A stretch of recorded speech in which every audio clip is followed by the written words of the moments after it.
I'm Sarah Cummings, and as I mentioned, I currently am a senior data analytics specialist at Ohio State's Wexner Medical Center. And then I do have my full bio here, but sort of just quickly graduated into the Great Recession and landed at a technology company called ThoughtWorks as a receptionist. And I had an amazing boss who was not technical, but understood the value of those technical skills. And she encouraged me to take something they offered that was called a Programming for Non-Developers class. It was after work, it was free. We started with Ruby on Rails. And from there, I was able to pivot that into a technical role at ThoughtWorks. I was there for a total of 6.5 years in 4 different roles before I moved over to Ohio State University. And then I've been there for about 5 years at this point. And so I started with Ruby, did some JavaScript, and then transitioned to Python, and I am dedicated. I don't want to go back to Ruby, but it is still there. So today we're going to talk about Plotly, specifically one part of that package, the graph objects, which gets shortened to Go when you're looking at it online. And it makes these awesome interactive 3D visualizations. It is a suite of graphing libraries. It has fully functioning versions for Python, R, Julia, and JavaScript. Obviously, we are going to use Python. It does a lot of really interesting things. It also has maps and financial plots. So I'm going to demo something pretty straightforward. But if you have a more complicated need, it absolutely has additional capacities that we're not going to chat about today. It is interactive. It has built-in color packages. And then additionally, it renders fully portable HTML. So it has a lot of options if you're using this in website design or dashboarding that it could be portable depending on what you are looking to do. I do think that there is one drawback, and it requires tidy data. And so there can be whole classes on sort of what is tidy data, how to tidy your data. But generally speaking, it accounts for any empty values and you've fixed anything that is incomplete or incorrect. So if you've got data that's human entered and somebody has put a 0 and like an O instead of a 0, if you've got mixed data types in what should be a numerical column, or you're missing observations, those things need to be corrected. Popular fixes are using the mean, the median. If there's a big skewness to your data, median might be a better solution. Averaging 2 values surrounding a null. So if there's a huge, you see sort of a linear relationship, that might work better versus going back and using a median. Basically, every column has a value, every row has an observation. So taking the time to do this before you pop your data into Plotly is going to save a lot of headache and heartache. So like I said, in real life, this is what takes the most time and effort. We're going to use the data iris set, which is publicly available and is pretty common, I found, in the data science world. Folks use this pretty frequently. And then we're also going to generate some random numbers. So when you're looking at the object, you're going to establish your figure, and then you're going to pass in the data. And then you can specify which axis you want. Technically, you could pass categorical variables to all of those, but it's not going to look really pretty, and you're not going to take the full effect of doing a 3D data modeling if you do it this way. So just sort of convention is to have that categorical on the x-axis. Folks are used to seeing it there. And if you have less data analytics, less technically savvy folks, they're going to feel really more comfortable with the categories being on the bottom. And then you get cooler visualizations if you do use continuous data, and those tend to do better on the Y and Z axis. You can, of course, set your height and your figure type, set a title, and then these functions are going to give you the different visualizations. And so we are going to stop looking at PowerPoint and go to Jupyter Notebook, which admittedly is not my favorite tool of life, but it is really powerful in this instance because it lets you see these graphs instantly. So we're going to import our dependencies. I am using NumPy for some functions, pandas, and then Plotly Express gets imported as PX, and then the graph objects as Go.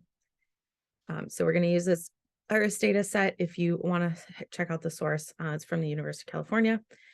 And just take some quick look at our data. And so we have every row and column is filled in.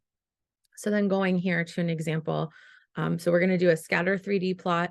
I do have my categorical variable on the X, and then I'm going to give it the sepal length and the petal length on the Y and the Z. And then got it a title. I'm adding markers. So that's indications on the graph.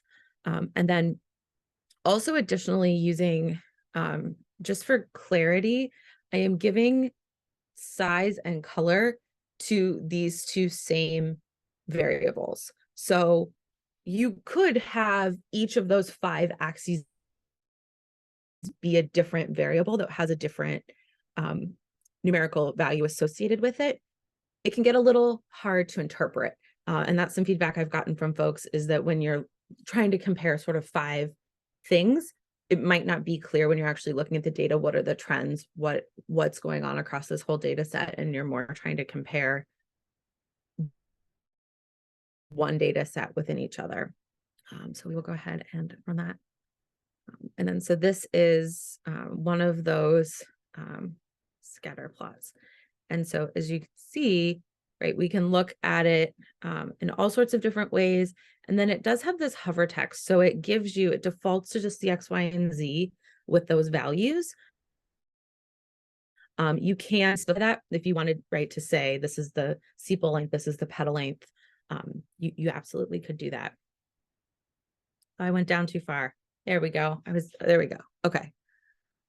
Let's do our 3D scatter plot first. There we go. That makes more sense. So they're on separate axes. And then you can see the color and the size of the dots is indicated. That's prettier.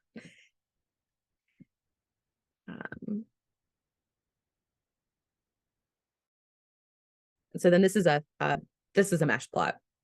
I thought I'd lost my marbles there for a second. So again, fully portable. And then this interactive plot, you can really dig in and look at what you are, look for specific observations in the data. Next thing we're going to do is just generate some random data. And then we're going to do a volume plot. So I'll give it a second.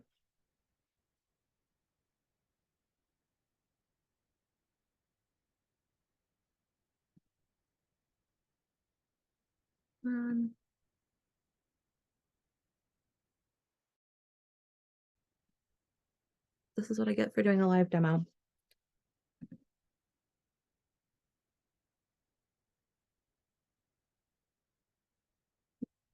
Okay. Well, that's a bummer.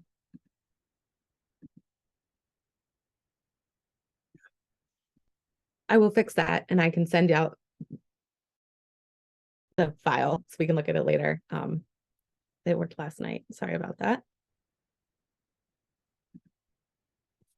So like I mentioned, the hover text is an option. You can also disable it if you don't want folks looking at it. And then there is an option to bring in calendar data. So if you had time series data, you could also use it for 3D data modeling, if that's what you need to do. I think the color options that are built into Plotly are really powerful, and that there is a ton there. So there's a color scale, which you can set a hex color code to be 0 or 1, and then it will interpolate or mix that across the gradient. So you can take your min and your max, and then it's going to take your min and your max and set that to 1 and 0, and then it will do that gradient for you in the middle. The color range, it will default to the scale of the data, but you can change that. So if you had like a data set where it was 1 to 100 is like the acceptable range, but then you had some values that were maybe 110 or 120, all of those values then could be bright red.